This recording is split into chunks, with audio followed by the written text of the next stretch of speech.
Hello, everyone. Welcome back to another amazing segment of the Black Girl Encourage Her. I am your hostess with the mostest, Sheniqua Inspires, and I have a amazing guest. Another one. I keep bringing more and more and more powerful people. So I hope you have your pen and your paper ready. I hope you got your popcorn, your beverage of choice, whatever it is that you need to get you prepared and get you ready for this next conversation that we're going to have. So I'm not even going to try to hype us up or anything. We are about to bring forth the encouragement for everyone. We just so happen to do it from a Black girl's perspective. And today I've got one of my brand new sister friends, Miss Bethany. Hey, girl. Hey Hey. girl, hey, let's inspire Shaniqua. Yes. That is what it is all about. Because you know what?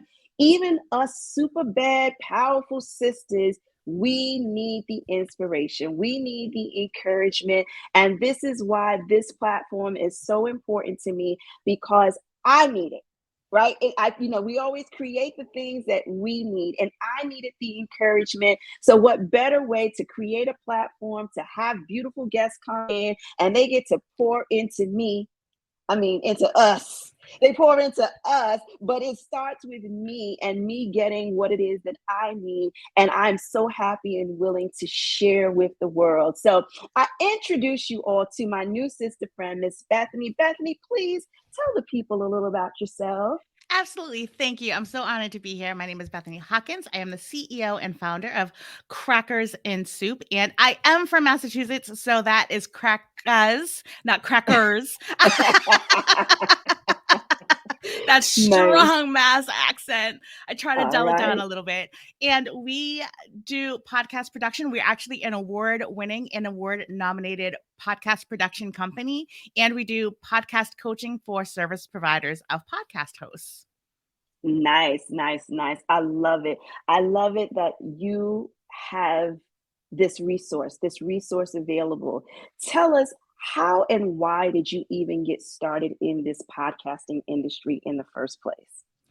Thank you. Great question. So, for 18 and a half years, yes, don't let this good skin fool you. I am Come on, oh, somebody. you know, we look good. Yes, I was in the corporate yes. world. I was in the criminal justice corporate world, and I had just essentially had it. I had paid all of my student loans for my criminal justice degree, and I was like, okay, it's time for me to leave. Wow. So I wanted to start my own business. So I said to my husband, hey, I would like to start my own business. I want to work with the women that I want to work with. I want to enhance marginalized voices, and I want to do this in a podcast forum.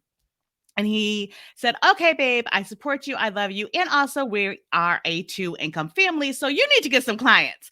So if you're going Oh, to give up this good government job, yes, we got to have some money rolling in. And I said, yes. absolutely. So while I finished out my last 6 months at the district attorney's office, I just went deep diving into not only learning the tactical things of how to create a podcasting business, but also how to create a business itself. Because I had never had entrepreneurs in my life.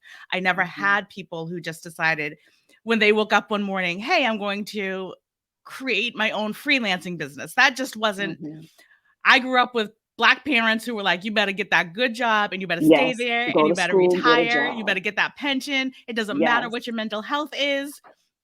You could go through all of the mental health and anguish. It's important for stability, quote unquote yes, stability. yes.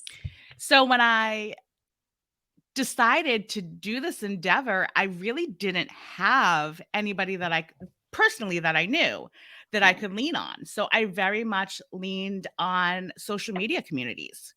Mm, And I reached out to them and I started acquiring friendships there. And I got my first client she had posted something in one of the groups that I was very active in.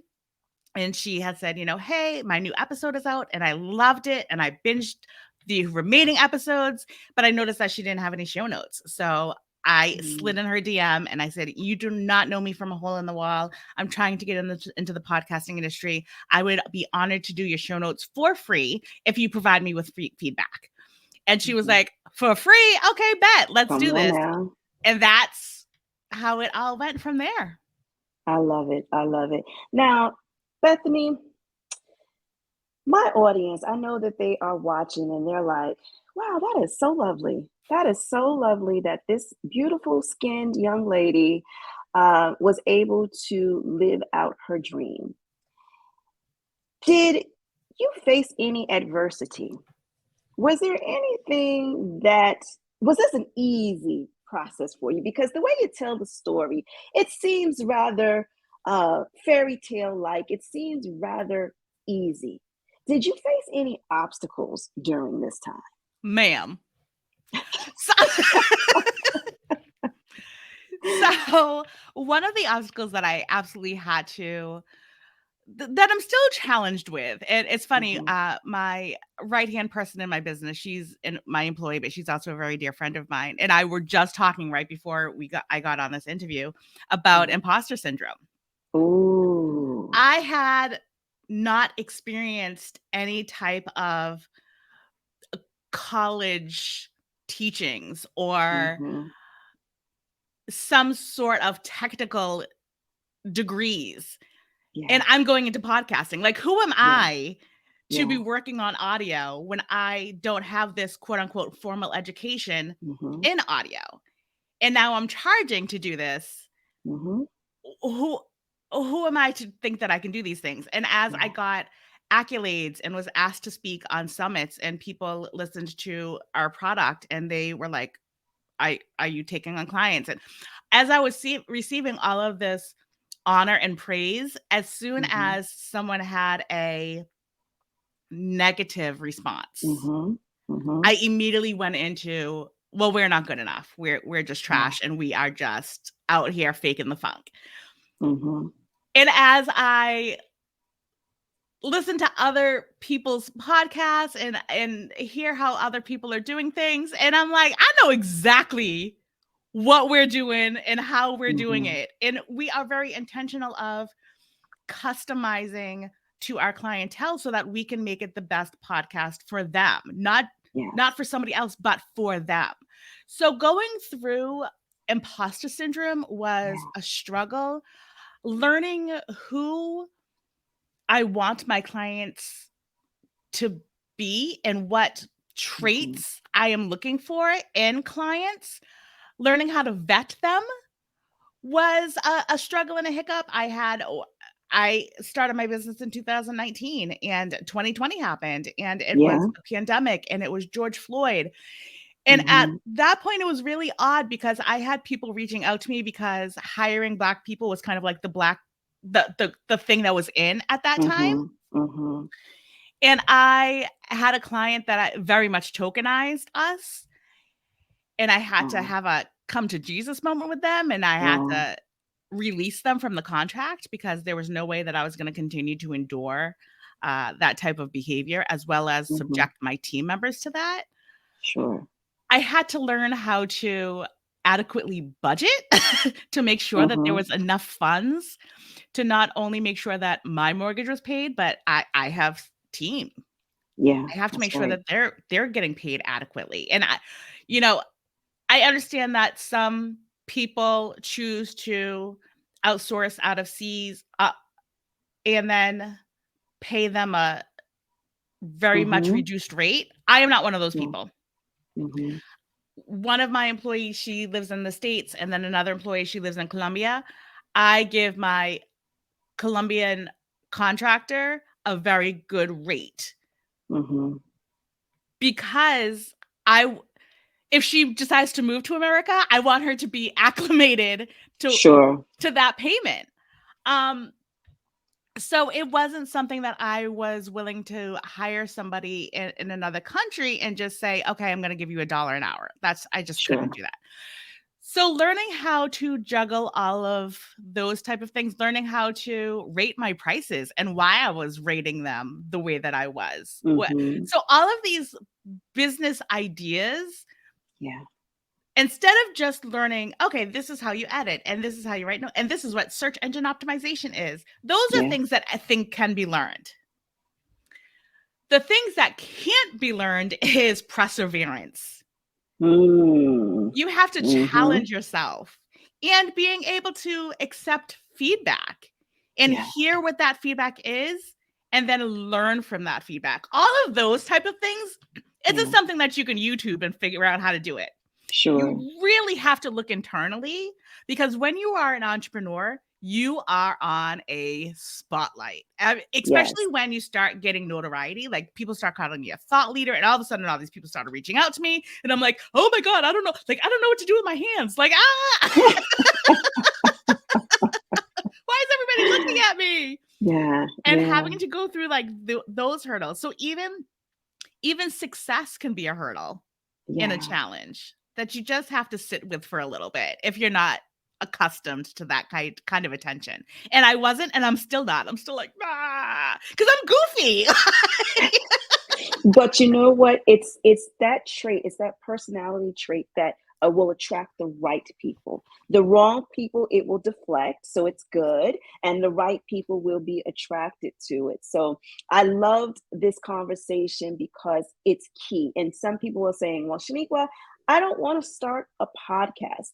So if you're listening to Bethany and that's all you're gathering, if you think that she's telling you about how to start your podcast, you've totally missed it. You need to rewind, watch it back because you missed it. What you're talking about is finding that thing, that passion, that desire that you have, and going after it with all of the effort that you can muster up, regardless of whether or not you had the formal training. As you mentioned, you were in corporate America, you were in the criminal justice system. That and podcasting, it doesn't really equate.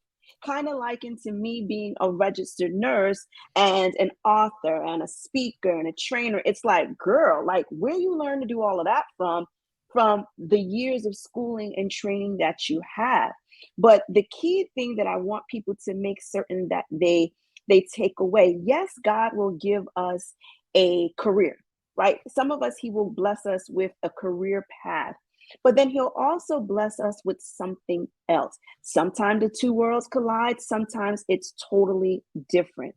But it's up to us to decide whether or not we're going to put forth the extra energy, if we're going to take that leap of faith, and we are going to pursue that thing with all perseverance and against all of these obstacles, because everything in life is not going to be sunshine and roses. Sometimes you will have to face the obstacles. Sometimes you will have to conquer the hurdles. And sometimes those hurdles were built by your own hands, likened to imposter syndrome. So I'm glad we're having this conversation, and I don't want people to miss it thinking that we're just speaking about podcasts. We're talking about whatever that thing is. For some, it is podcasting. But Bethany, you have an important message for us on today, and it stems from this power.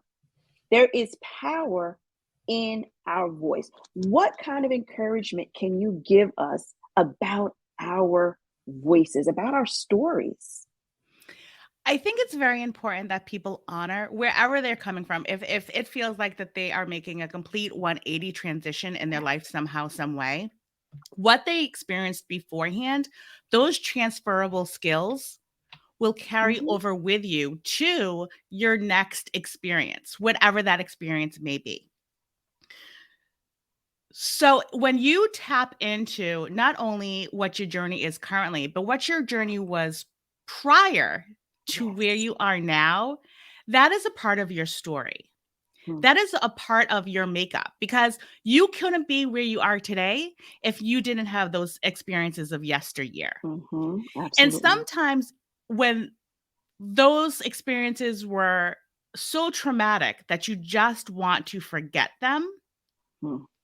because it's too hard, you have to work on how you can manage having those experiences not only in your mind, but also it's trapped in your body. So how are you going to work through them? How are you going to release them? And when you share your story, you're sharing the good, the bad, and the ugly. Yeah. And no matter who you are, there is somebody who can resonate with what you're sharing. So if Absolutely. somebody is a complete racist, I know somehow, some way, something that I say could resonate with Mhm. them if they were just Mhm. willing to hear it. Yeah. Because people, all people, no matter who, all they want truly is safety and love, like that, and Yeah. security. Yeah. However, whatever that means to them, and however that is shown to them. That's all people Mhm. want. They want to Yeah. be heard, they want to feel safe, they want to feel secure.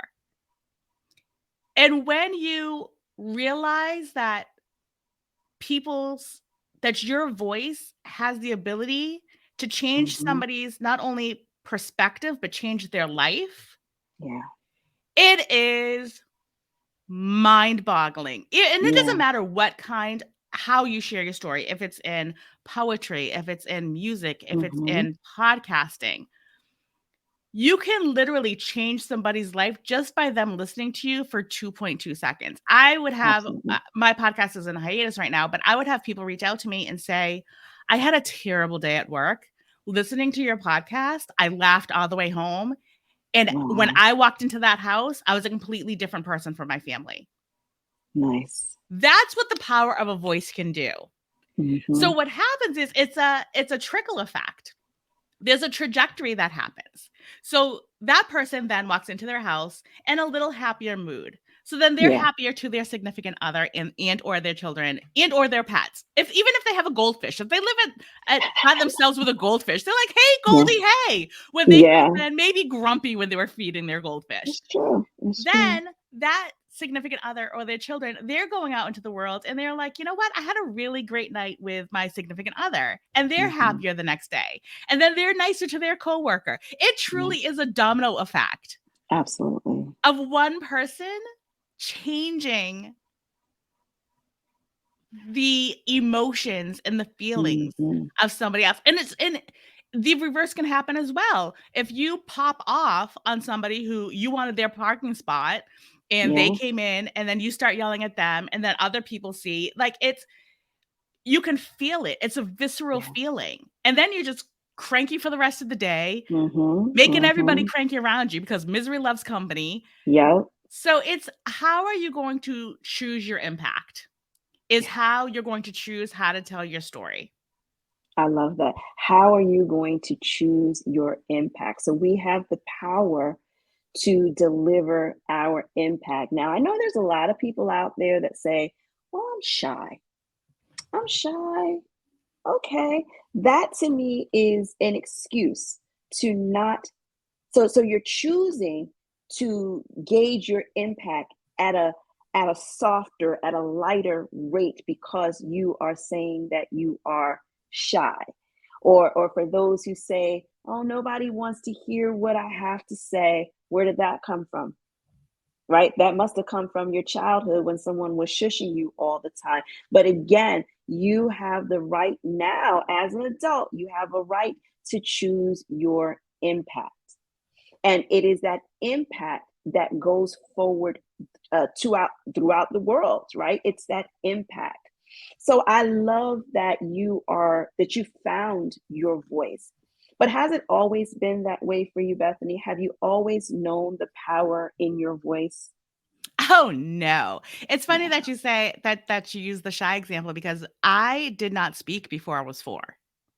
And Hmm. now my whole entire business is based on speaking.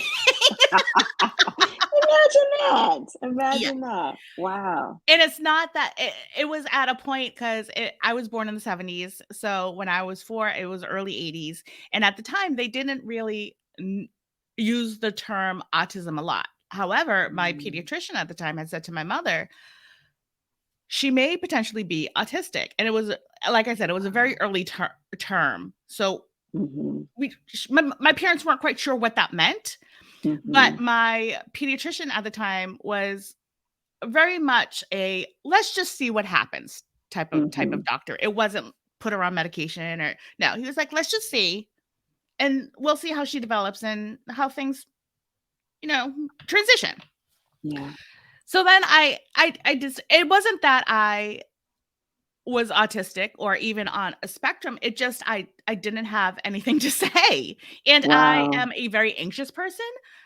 So if I am not feeling comfortable, I just Mm. will observe. I was very much Mm. an observer. I watched. Okay. And when I was ready to interject, I interjected. And when I didn't All want to, I right. didn't want to. So, Good. so knowing like I said, knowing who I was in the past and knowing who I am now helps me in the now. So Mm-hmm. I am the most extroverted introvert that you will ever meet. Because, ma'am, I love it. I will show up and show out. Yes. But when I'm done, I'm done. I Yes. will go take a nap. My husband will he'll walk in the door, he'll look at me and he'll be like, "You had a lot of meetings today?" He can just tell on my face. And I'm like, Yeah. "Yep." And he's Yeah. like, "Okay, you going to go take a nap?" And I'm like, "Yeah." He's like, "Okay." Like, you've had your fill of people for today? Okay. Okay. She's got Like, no more capacity for people. Everyone stay away. I people too hard. I harden Yes. on the people. Or like I'll go outside and I'll read a book. I know how to recharge my own Yes. energy. And I know that it's not with a ton of people around me. Mm-hmm. So even if you have some of the best clients that I've had and who have had the most impact have been shyer or quieter Wow. clients Wow. because what they say hits. They're not just talking just Mm-hmm. to talk. Yeah. They're coming Yeah. with a purpose. They're sharing that purpose, and then they're moving on to Yeah. be alone somewhere. Yeah, yeah, yeah, yeah. And that's how you gauge the impact. That's literally a great example of how you gauge the impact. Some people like to be on 24/7, but those that are really, really intentional about their impact says, I'm going to give it and then we're going to dial this thing all the way back. So I love it. Bethany, this is why you and I got along so well when we had our first connection together, because I am like that as well. Like, I am an introvert, and people will. And in fact, I was just at a conference and I was sitting at a table with about 6 or 7 other ladies, and man, they were tuned into me. I was sharing knowledge and wisdom and advice and this, that, and they were all tuned in on me. And then it blew everyone's mind when I said that I am an introvert, but I have extrovert tendencies. They were Yes. like, no, yes. Because after I'm done peopling, I'm going to go back and I'm going to chill all the way out. And I think that that is what gives us our superpowers, right? That's what makes us stronger. That's what makes us more impactful when we know our power and we get to gauge it and not have to constantly be on because you get tired. You get tired when you're always on. And I think So, that Bethany, it's go oh, I'm for it. sorry to interrupt you. I No, think go that ahead. there is something in whomever you believe, whatever higher realm you believe spiritually, innately you will know when it's time for you to excuse yourself, Hmm. or innately you will know if you are not showing up because you're scared. And those Hmm. are two very different things. Because if you're not showing up because you're scared, you can say to yourself, I'm going to show up afraid and I'm Mm. going to do the dang thing. Yeah. If you're innately feeling I can't do this right now, honor that and either excuse yourself or reschedule. Yeah. But you really have to get to a point where you know innately through your source what's the right decision for you. And I really think that Hmm. that's a spiritual connection thing. Yeah. Yeah. You got to be in tuned. Yeah. Yes. Absolutely. I love that. Now, we have these insecurities, right? And I just need you to encourage us just a little bit because we have these insecurities. So we're understanding now from this conversation, we're understanding that there is power in our voice, that it is our superpower.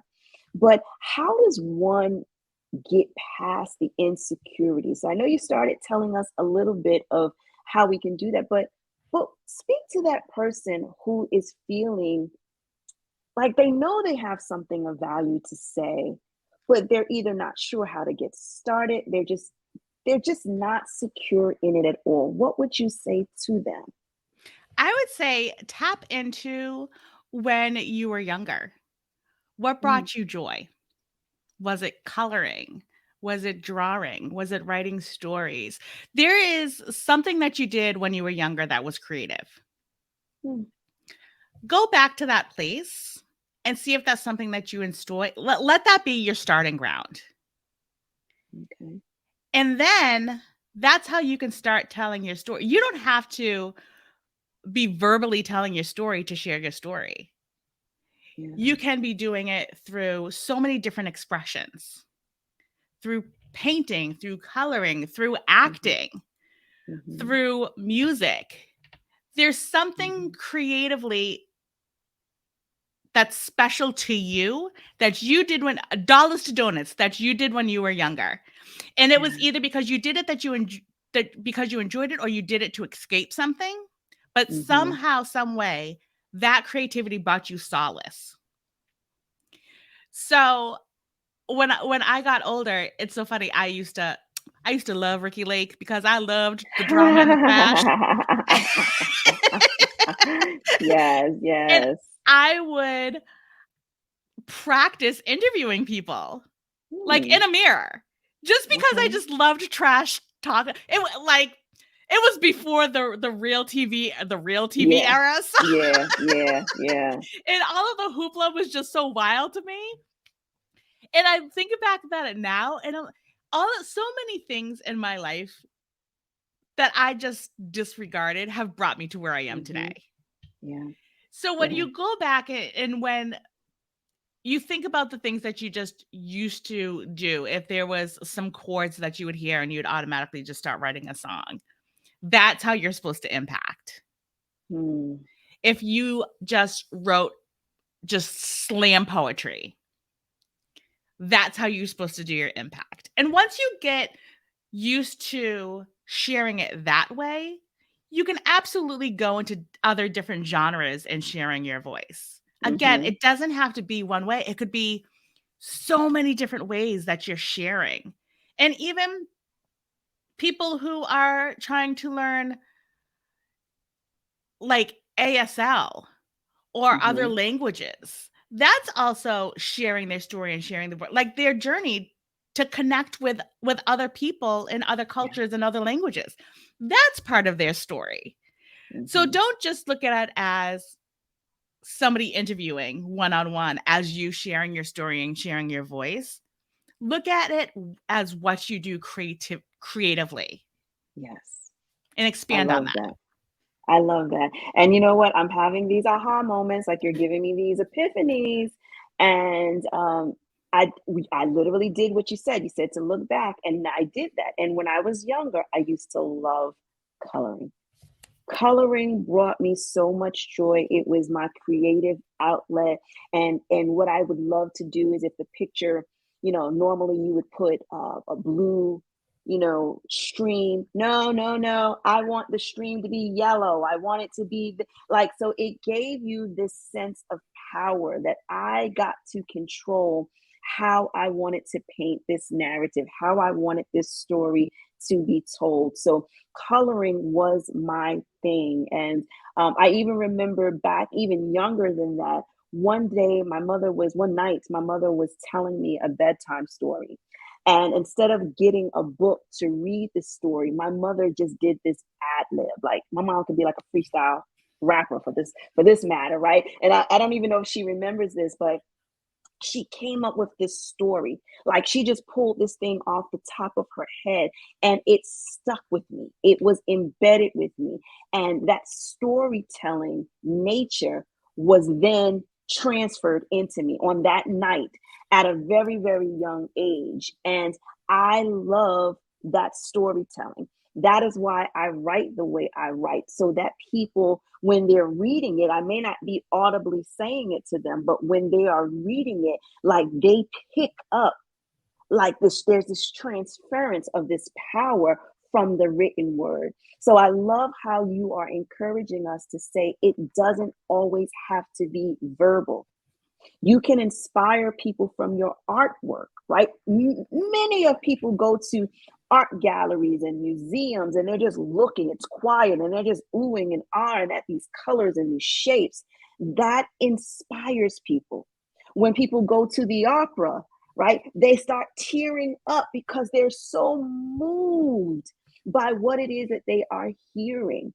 So that shows you that there is power in your voice, and you just have to figure out your outlet in which you're going to release it upon the world. Yes. I can't even tell you how many times I've cried at Les Mis. And I have seen it so many times, and I still Yes. bawl like a baby. And it's the same Yes. thing as when you're watching, or if you're watching a movie. Like Yeah. Les Mis on Broadway in real time is just an exquisite masterpiece. But even if you're watching a movie, my kids make fun of me all the time because I will forever be crying in Disney movies because Yes. Yep. their story, especially like Coco and Moana, like their stories are so heartfelt and they resonate so much. So when people say, I don't have anything to say, no, you don't have anything to say in this particular forum, but you have something to say. Absolutely. And there is power in our voices. Yes. So, what other words of encouragement? Because somebody somewhere is still, would you believe it, Bethany? They are still not convinced. What would you say to them about trusting this process that you're speaking of? There's going to come a time when, even if you are not convinced, you're sick of where you are. And that is your time to start. Yeah, there you go. Nobody can convince you to start. If you're not ready, you're not ready. And that is okay. Because maybe there's some things that you need to experience that you haven't yet to get you to that ready place. But when you're sick of it enough, whatever that it is, you're going to do it. Yeah. So I don't try to encourage anybody to do anything. Because they're just in their season in their life where they're just not ready for this experience, whatever that is. But once you ruminate it on long enough,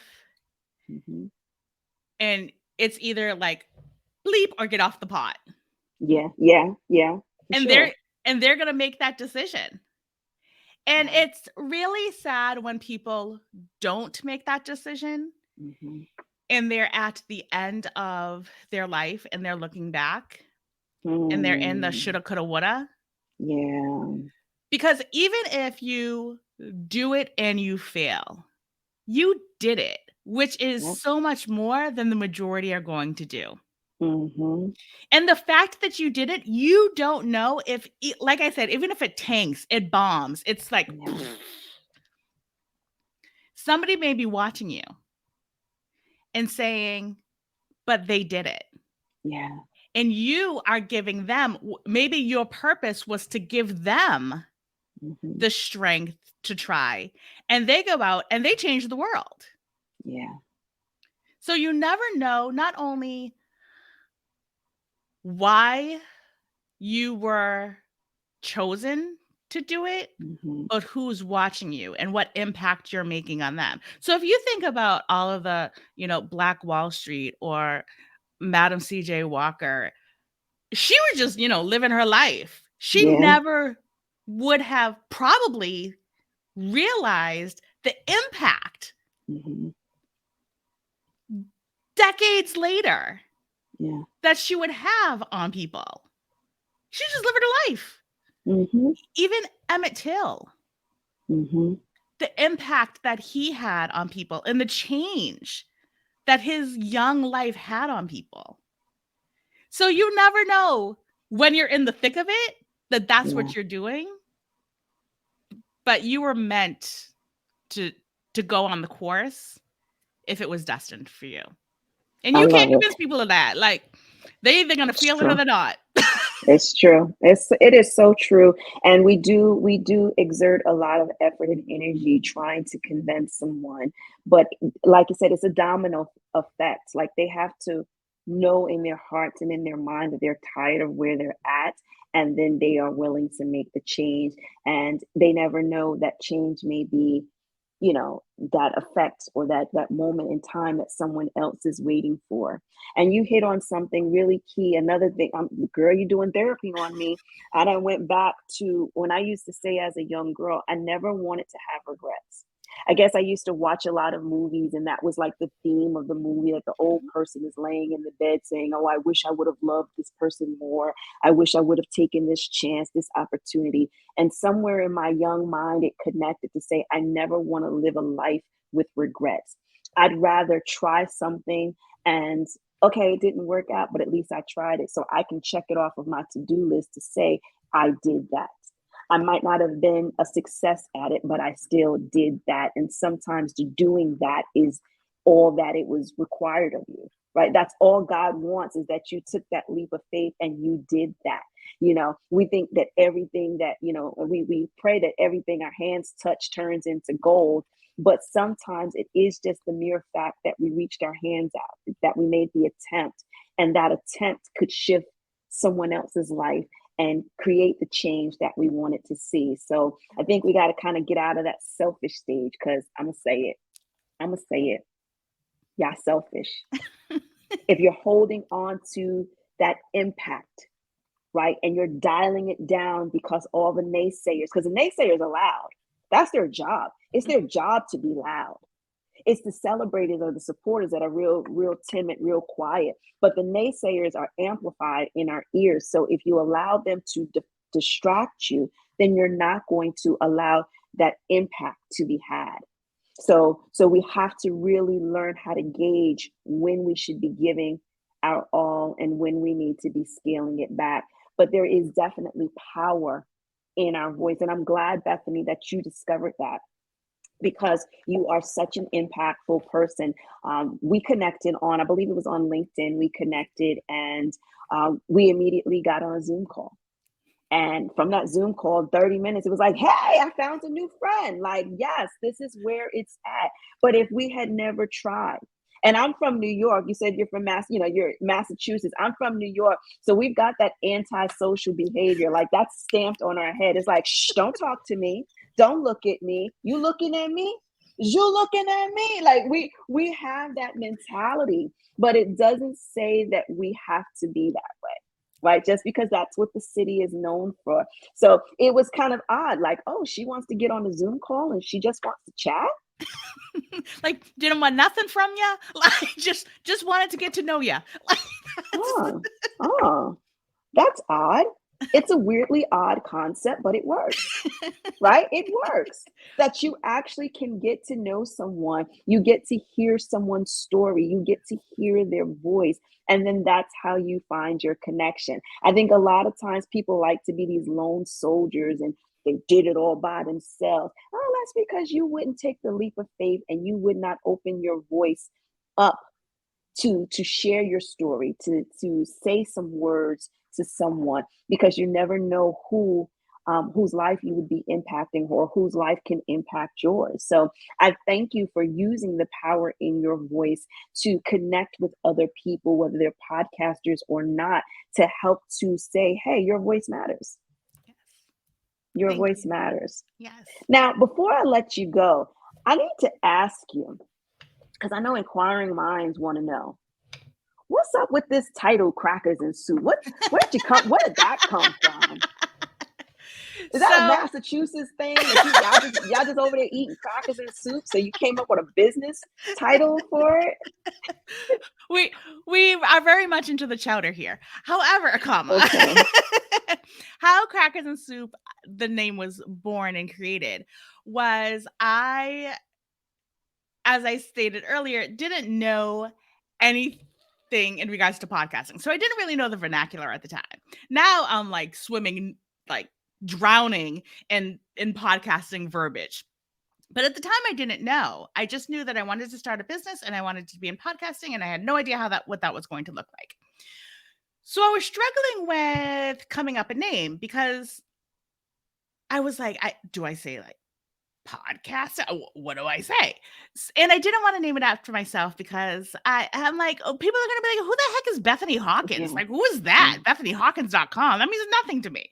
Sure. So I was wrestling back and forth. And my daughter at the time, I think she was like 5 or 6.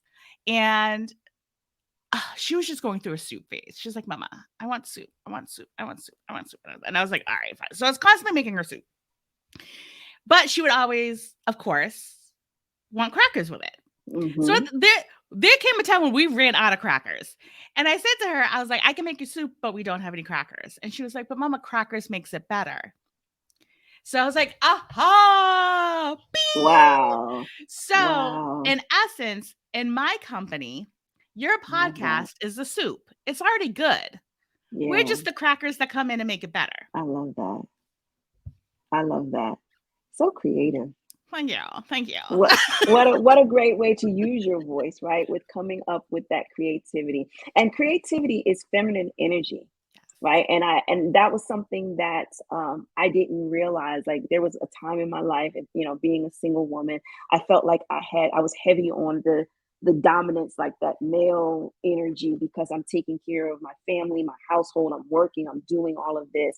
And I worried about my feminine energy. I'm like, well, Lord, we're going to need that to attract, the real man of the household. So what I failed to realize is that my creativity from very young, right, from loving to color, from loving to hear the stories and to be able an orator of the stories, from very young, I had that creative energy. Now, as life starts lifing and stress starts stressing, like we have to start taking charge to say, I'm going to get back into my creativity, that my creativity has a space in my life. So I love that you use what it is that you were doing. You were simply making soup for your child, but then that creativity kicked in, that you are able to now go forward and help people to be enhanced. Right, to enhance your beauty. It's like makeup. It's makeup for your podcast. It's already good, but it just makes it prettier. That's all. Yes. So I love that. Bethany, we've got your social media handles, your website going. Everybody will be able to stay connected with you with the links in the description box. But what are you working on in this day and age? You said your podcast is on hiatus, but what's brewing for Crackers and Soup? We are doing so much podcast production, which I absolutely love. A couple of my clients are on season break right now, so we have availability for new clients. So if you need podcast management or if you are ready to launch that podcast that you've been ruminating about for 3 years and you're looking for the sign, this is the sign. Create that podcast. Have your voice heard. Yeah. And we are also we're currently right in the thick of it in a group cohort for podcast service providers, because I want to show podcast service providers that look like us and sound like us how to make their business profitable so that they can enhance other voices for podcast clients that they are working on. So that's what we are currently doing. And yeah, I love it. That is great. That is great. Now, what is Bethany doing? Because I know the business is the business, but what are you up to? What's brewing in your world? Bethany just got back from Mexico. So ooh la la. Yes, so my husband and our best friends, we all had all went to Mexico together a couple of weeks ago. So we're paying down Mexican bills. I love it. I love it. And our kiddos no bueno. No bueno. No más. I love it. So, and our kiddos are going back to school at the end of the month. So we're winding down with summer. Yeah. So yeah, doing all of like the family things. So it is possible. It is possible to live, the best of both worlds, to have your business, to go in your flow with your creative side, and to have your family, to love on yourself, to love on your people. It is possible. We just have to make the time for it. Sheniqua, I would say not only is it possible, but it is necessary. Yeah. It is Yeah. necessary to find either a team that you not only support, but they support you, as well as Mm-hmm. clients, as well as community, as well as knowing yourself and Yeah. scheduling time, especially for entrepreneurs within that Mm-hmm. calendar, that you can be out of your business. Because Mm. burnout, especially for entrepreneurs, is a real thing. And in the Yeah. back of my head, I always have this inclination that if worst comes to worst, I can always get a job. My resume is stellar. I can always get Come a on job. now. Yeah. Let's just see what this next day brings me. Let's just see what this next day brings me. And Yeah. after that, I'm almost like we're at 4.5 years of that. Let's just Yeah. see what the, and we're like six-figure business of let's just see Yes. what the next day brings me. And when you have I that love it. mindset, you don't put all of the pressure on yourself. And my final words are make Yeah. sure you define your why and what success means to you. Success Mm-hmm. does not have to mean a six-figure business. Success to you can mean, it's those extras that you just want to purchase that you don't have Mm-hmm. to charge on your credit card, or it's just something that success is something that just brings you joy on a daily basis. Yeah. Because when you're starting on a new journey, so many things are going to inhibit that journey from happening that you have to tap into your why did you start in the first place and remind Mm-hmm. yourself what success means to you, and then drain out all of the other things.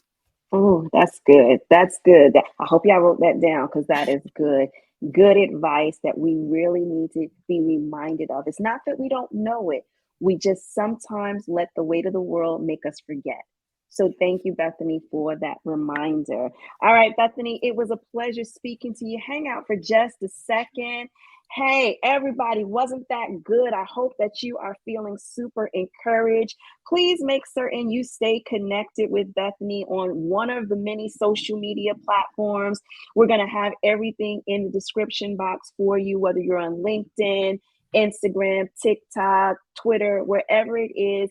And check out her website because the people perish from a lack of knowledge. So if podcasting, if using your voice in that way is what you've been called to do, you don't have to struggle through it. You don't have to toil with it.